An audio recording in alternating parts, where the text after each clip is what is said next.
It was a beautiful day. HBCU Combine is a showcase for more than 30 NFL candidates. Marquis McClain never achieved the college football stardom he hoped for coming out of high school, but he's hoping the door isn't closed yet on a professional football career. McClain, a one-time Auburn wide receiver who finished his career at Southern, was among more than 3 dozen NFL hopefuls who participated this weekend in the inaugural HBCU Combine on the South Alabama campus. McClain and his counterparts from historically black colleges and universities took part in a miniature version of the regular NFL Combine, running the 40-yard dash, bench pressing, doing cone drills, broad jumps, vertical leaps, and other football-related drills in front of representatives of every NFL team. Read more Senior Bowl coverage. Ron Middleton, Duce Staley designated as Senior Bowl head coaches. Senior Bowl returns to open practices, full schedule for 2022. Senior Bowl quarterback pecking order really tight heading into game week. I feel like I did pretty well in the combine drills, McClain said. I dropped a couple of balls in the position drills, but I just kept moving forward. Overall, though, it was a good day. McClain, a native of Crestview, FLA, caught just 3 passes in 3 seasons at Auburn before transferring away in search of a larger role. He found a home in Baton Rouge at Southern, catching 12 passes for 167 yards and a score during the abbreviated 2020 season and following that up with 28 receptions for 400 yards and 4 TDS in 2021. The 6'2", 225-pound McClain said he hopes he impressed scouts Saturday with his athletic ability and route running skill. He'll also participate in the HBCU Legacy Bowl All-Star Game February 19th in New Orleans. This is huge for me, McClain said. Coming from Auburn, I really wasn't playing like I wanted to play, and having to transfer. My mom always said it's not how you start, it's how you finish.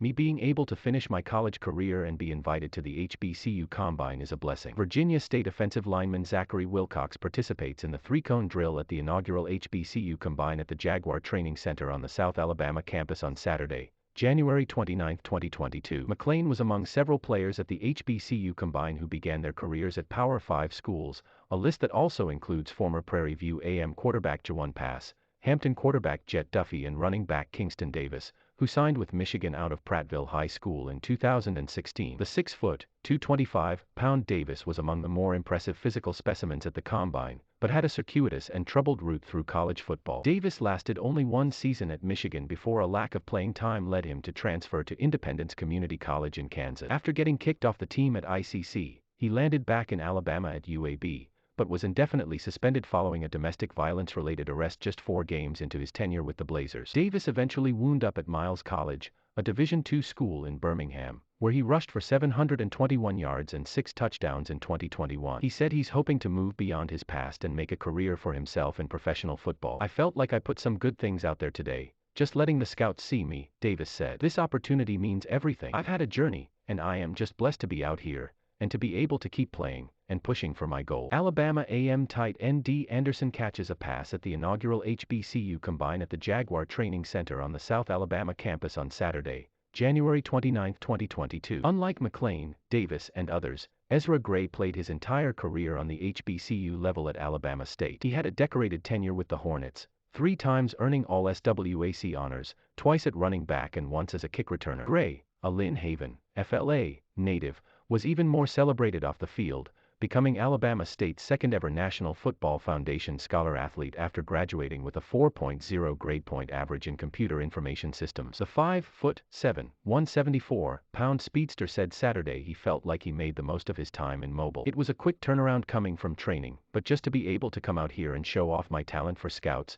I feel like it paid big dividends for me, Gray said. I feel like I did pretty good. I was really crisp on most of the drills, though there are still some things I need to work on. This is huge. Putting a lot of big-time players on a platform like this, I feel like it will pay off in the long run. There was a time when HBCU players frequently became stars in the NFL after being selected in the early rounds of the draft, but those numbers have diminished to a trickle in recent years. Former Alabama State offensive lineman Titus Howard, drafted 25th overall by the Houston Texans in 2019, is the only HBCU player taken in the first round since 2008, while only 1 HBCU player was picked in 2020 and none were selected in 2021. The NFL is hoping to rectify that with the HBCU Combine, which landed in Mobile after a scheduled attempt in Miami in 2020 was wiped out by the COVID-19 pandemic. Senior Bowl Executive Director Jim Nagy jumped at the opportunity to host and help conduct the event, which also included players meeting with scouts and executives on Friday before Saturday's workouts. It's something we've been looking forward to a couple of years now, Nagy said. To see it finally come to fruition has been great. The kids have really competed, the energy level has been really great. It's a great first-time event and we're looking forward to building on it. This is something that has needed to happen for a long time. It just made sense for it to happen in Mobile, Alabama. We're in the heart of HBCU country. We wanted to get these players rolling sooner in the draft process. This was a no-brainer for us. Fayetteville State cornerback Joshua Williams is the lone HBCU player in this year's Senior Bowl,